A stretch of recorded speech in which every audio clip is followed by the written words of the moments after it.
Hello everyone, I am Shinu sir and you are watching race teaching 2.2M। तो दोस्तों आज हम आपको पढ़ाएंगे पास्ट इंडेफिनिट टेंस। प्रेजेंट के हम आपको सभी टेंसेस पढ़ा चुके हैं। प्रेजेंट इंडेफिनिट और present continuous, present perfect continuous की 4 अलग अलग वीडियो हैं जिससे आपकी इंग्लिश स्पीकिंग में मज़ा आ जाएगा और वे भी आप जाके देख सकते हैं। तो पास्ट इंडेफिनिट की पहचान देख लीजिए। सबसे पहले जिस वाक्य के अंत में ता था, ती थी, ते थे या फिर आ ई ए की आवाज़ आए, जिस वाक्य के अंत में ता था, ती थी, ते थे या फिर आ ई ए की आवाज़ आए, पास्ट इंडेफिनिट कहलाता है। जैसे एक राजा रहता था, आखिर में क्या आ रहा है दोस्तों इसके? ता था।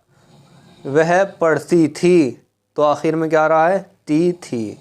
हम बाज़ार जाते थे, तो आखिर में क्या आ रहा है? ते थे, यानी कि ता था, ती थी, ते थे। और आ ई ए यानी कि मैंने एक शेर देखा, तो आखिर में कहीं की आवाज़ आ रही है दोस्तों? आ। हमने आइसक्रीम खाई, तो आखिर में ई की आवाज़ आ रही। हम बाहर गए, तो आखिर में कहीं की आवाज़ आ रही है दोस्तों? ए। तो यह है इसकी पहचान। और इसको बनाने का रूल देख लीजिए, बड़ा आसान है। इसको बनाने का रूल बहुत सिंपल है दोस्तों।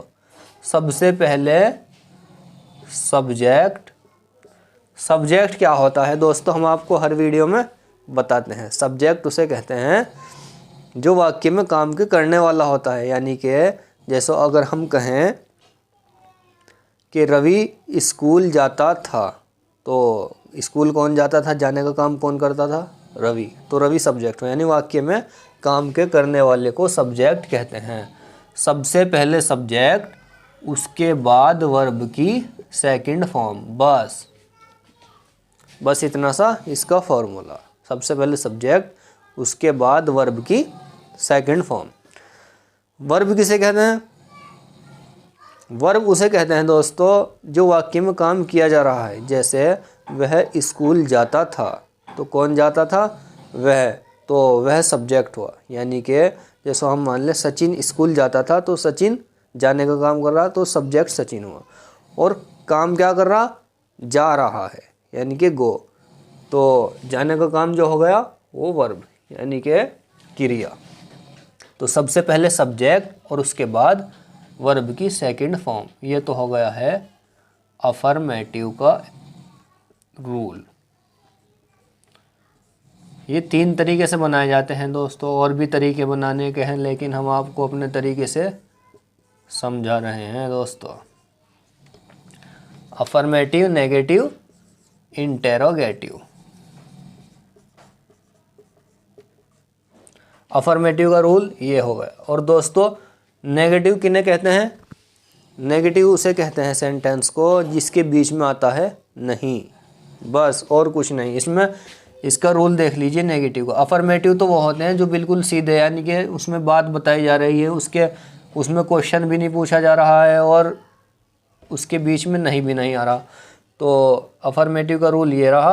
और नेगेटिव का रूल सबसे पहले सब्जेक्ट और उसके बाद डिड और उसके बाद नॉट और फिर वर्ब की फर्स्ट फॉर्म। जहाँ जहाँ डिड आएगा उसके साथ वर्ब की फर्स्ट फॉर्म लगेगी और अफर्मेटिव में सब्जेक्ट के साथ वर्ब की सेकंड फॉर्म लगेगी।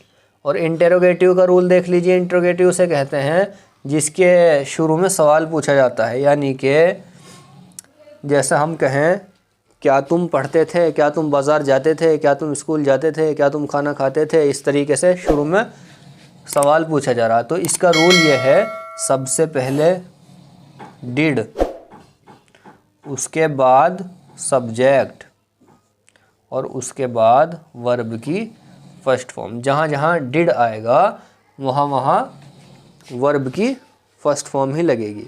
और इसके साथ अफर्मेटिव में बस सेकंड फॉर्म यहाँ लगेगी दोस्तों। अब तो इसके कुछ एग्जाम्पल देख लीजिए। रवि बाजार जाता था,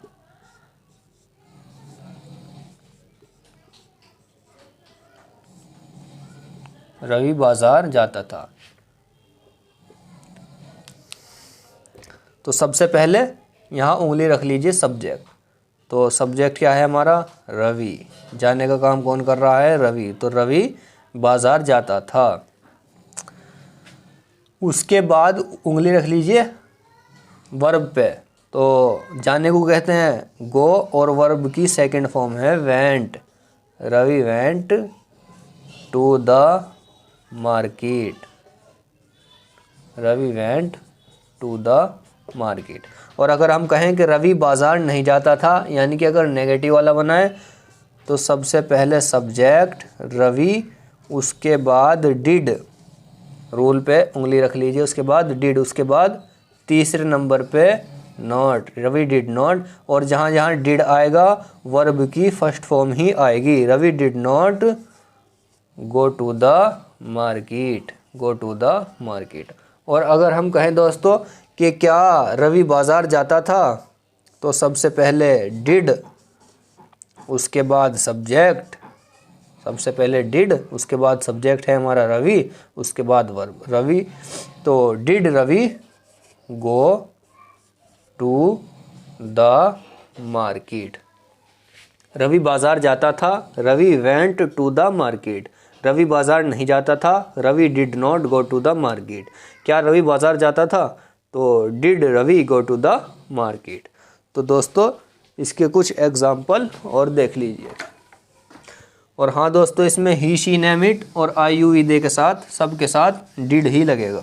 इसमें वो चक्कर नहीं है कि ही शी नेम इट के साथ डज या डू, इस तरीके का कोई मैटर इसमें नहीं है। तो एक एग्जांपल और देख लीजिए। हम पढ़ते थे, हम पढ़ते थे। तो सबसे पहले सब्जेक्ट वी, उसके बाद रीड, यानी कि वर्ब की सेकंड फॉर्म। तो रीड की सेकंड फॉर्म और थर्ड फॉर्म भी रीड ही होती है, इसकी प्रोनाउंसिएशन थोड़ी चेंज हो जाती है। और अगर हम नेगेटिव वाला बनाएं कि हम नहीं पढ़ते थे, तो वी, उसके बाद डिड, उसके बाद तीसरे नंबर पे not, we did not read. और अगर हम कहें कि क्या हम पढ़ते थे, तो सबसे पहले डिड, उसके बाद वी, उसके बाद रीड। हम पढ़ते थे, वी रीड, यानी कि ये सेकंड फॉर्म है दोस्तों। और हम नहीं पढ़ते थे, वी डिड नॉट रीड। क्या हम पढ़ते थे? Did we read. तो दोस्तों इसके एग्जाम्पल और देख लीजिए। अब इनके कुछ एग्जाम्पल देख लीजिए।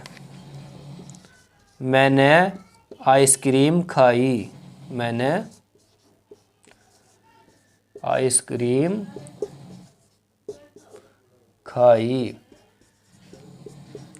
यानी कि इसके आखिर में ई की आवाज़ आ रही है। तो आई, और खाने को कहते हैं ईट, इसकी सेकंड फॉर्म है एट, आई एट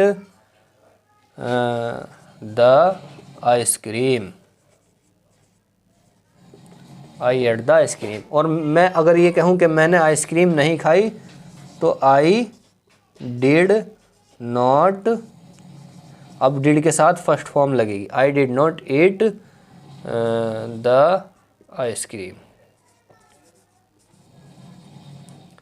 और आइसक्रीम से पहले ए और एन भी लगता है दोस्तों, उसके बाद में हम आपको पढ़ाएंगे। और इंटरोगेटिव वाला अगर बनाए तो did I eat the ice cream, did I eat the ice cream. तो दोस्तों ये थी आज की वीडियो, उम्मीद है आपको अच्छी लगी होगी। अगर आपको पसंद आए तो हमारे चैनल को